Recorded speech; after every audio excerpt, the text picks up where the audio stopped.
Bienvenue à tous dans ce nouveau numéro de À l'affiche Planète Afro.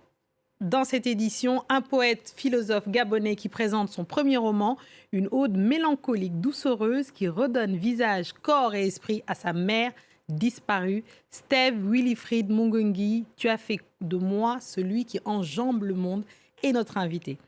Et nous parlerons aussi d'art contemporain avec la formidable exposition Dakar Dakar à la galerie Magnin à Paris, dédiée à deux grands artistes sénégalais, Ndarilo et Hassan Doy. Bienvenue à vous, Steve Wilfried Mungungi. Bienvenue ici à Planète Afro. Merci, bonjour.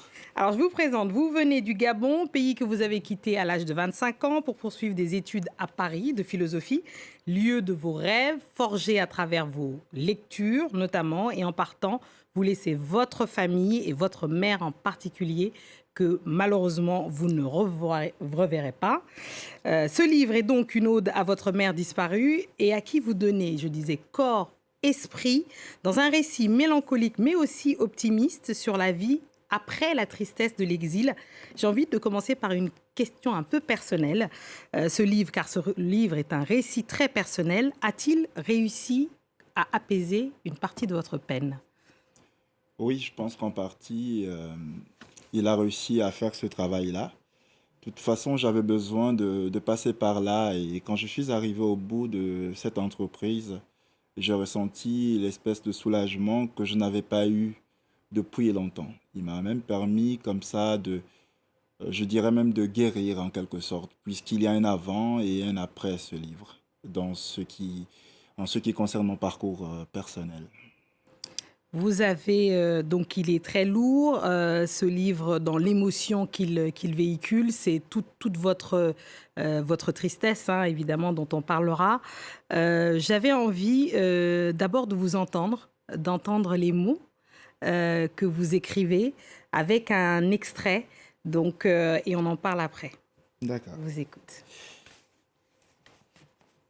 Écrire sur des silences. Je n'écris que sur le silence, pour le déplier, le tordre, le dérouler. J'écris pour contourner son épaisseur et rentrer dans son étoffe. Tu vois, je n'écris pas de rien.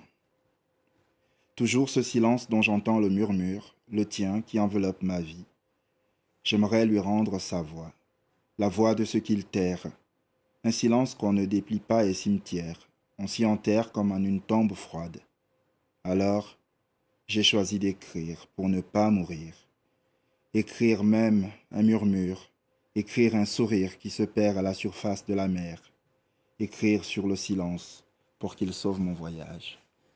Alors c'est absolument magnifique. Le texte est écrit avec, je le disais tout à l'heure, des mots choisis. C'est très émouvant.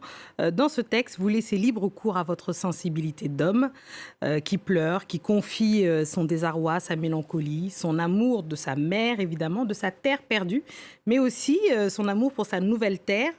Vous avez conscience que c'est plutôt rare, cet épanchement pour un homme africain. Oui, c'est plutôt rare, c'est vrai. Mais il était question aussi de livrer, même pas de me livrer, mais d'abord de livrer quelque chose de moi. Dans ce livre, je suis dans une sorte de dialogue avec ma mère. J'écris et elle est présente avec moi. Je la sens par-dessus mon épaule, je la sens à côté de moi, je la sens me lisant et c'est d'abord à elle que je m'adresse. Et quand je m'adresse à elle, c'est d'abord comme un enfant, avec l'innocence que cela implique. À ce moment-là, la pudeur des convenances cesse parce que je parle de la nudité de mon être à celle qui m'a mis au monde, tout simplement. Et le lecteur qui arrive par la suite ne fait qu'être témoin de cette conversation que j'ai avec elle. Et à ce moment-là, c'est l'innocence, c'est l'enfance, il n'y a plus d'africanité qui tienne. Il y a juste un enfant, un homme qui parle, qui pense et qui dit ce qu'il a au fond de lui, oui. Et c'est très très bien dit. Justement, j'ai une autre question qui me vient quand vous... est-ce que vous avez pu, depuis, aller sur la tombe de votre mère au Gabon ? Ça a été, euh, Ça a été le geste qui a suivi l'écriture de ce livre. Ce livre, il est venu au bout de 16 années d'exil sans pouvoir repartir. Et puis, lorsque j'ai terminé, je me suis senti libre, enfin, oui, en capacité d'accomplir ce voyage de retour parce que j'en avais besoin. Il me fallait, je disais, un espace où pleurer ma mère, ou lui rendre hommage aussi, ou faire deuil, c'était l'espace du livre, mais il y avait quelque chose d'incomplet à la fin du livre. Et j'ai compris que j'avais besoin de retrouver la terre, d'aller même au lieu où elle demeure désormais. Donc j'ai fait le voyage, oui, pour aller à l'endroit où elle a été enterrée. Je suis parti au Gabon.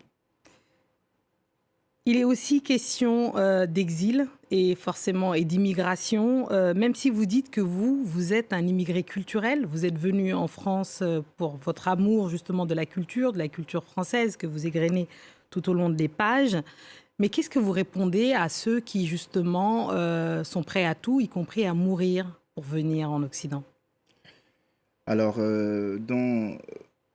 face à ce phénomène, je suis assez mal placé pour juger, mais ce que je dirais plutôt, c'est tout simplement déjà qu'on est baigné, je pense, on baigne dans une série d'images comme cela, qui nous amène à déprécier aussi notre environnement propre, notre lieu de naissance, le lieu où nous grandissons. Nous sommes complètement omnubilés par des images qui traversent, qui traversent notre imaginaire, mais notre télé, notre radio, qui nous disent que la meilleure vie est ailleurs. J'ai envie de dire qu'il est temps peut-être pour nos États de songer à penser à construire des espaces qui permettent aux enfants du continent de naître, de grandir et de s'épanouir dans la dignité, dans les lieux mêmes où ils sont venus au monde. Ce serait quelque chose de bien, en tout cas c'est notre responsabilité, et c'est la responsabilité de ceux qui nous dirigent sur ces questions-là. Ceux qui partent sont tout simplement des désespérés. Ouais, j'espère que votre message sera entendu. Et alors, on passe à toute autre chose et à l'art contemporain. Je ne sais pas si vous connaissez les deux Sénégalais, Ndarilo et Hassan Ndoye.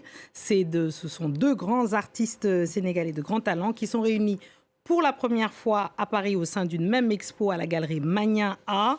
Une très belle exposition, mais improbable, hein, car leurs mondes sont vraiment très différents. L'un, un sculpteur, Ndarilo, il est connu et célébré de son vivant au Sénégal pour faire des œuvres sculpturales, longilignes, et l'autre est plus âgé, Hassan Ndoye. Lui, c'est un peintre connu notamment à l'étranger, mais pour sa rondeur et pour sa couleur. On y fait un tour grâce à Loïc Chalavon et Natacha Milray.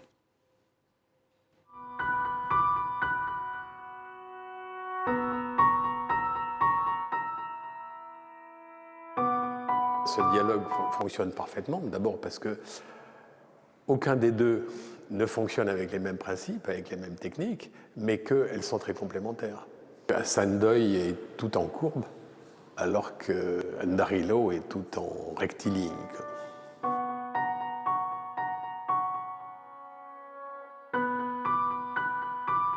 Je suis très fière et très honorée que les œuvres de mon père soient exposées ici, dans cette galerie particulièrement, et aux côtés de celles de Ndarilo que je découvre, et dont je trouve le travail assez bouleversant.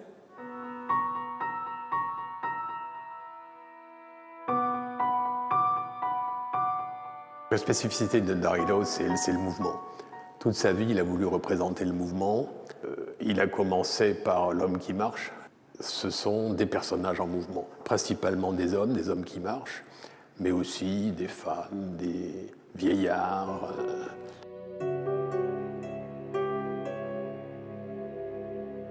L'un est peintre, l'autre est sculpteur, l'un est dans la forme, l'autre est dans la forme aussi, mais les corps noirs n'ont rien à voir les uns avec les autres, et au final, par la qualité de cette scénographie, nous sommes arrivés à ce que ça fasse une belle exposition.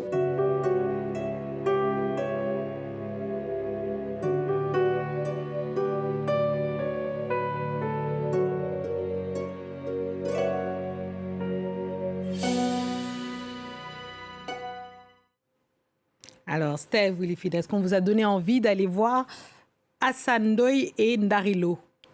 Oui, je dois dire à ce que je vois que j'ai très envie d'aller voir. Je suis assez fasciné par l'art africain, déjà parce que je suis issu et parce que c'est aussi notre manière de rentrer dans le dict ou le dire du continent. qui n'est pas toujours présenté sous les meilleures images. Et là, on a quelque chose, effectivement, qui permet aussi d'avoir une autre porte d'entrée sur notre imaginaire. Ok, très bien. Merci beaucoup. Merci Steve Wilfried Mungengi, vous êtes venu nous présenter « Tu as fait de moi celui qui enjambe le monde » aux éditions Mots Conduits. Merci beaucoup. On termine avec une pépite musicale qui nous vient de Mozambique, Assa Matoussé, qui présente son deuxième album qui mélange des rythmes africains et occidentaux. Muchangana, c'est le nom de l'album qui tire son nom de sa région natale au Mozambique, une zone déclassée et pourtant elle y tire toute sa fierté. On l'écoute.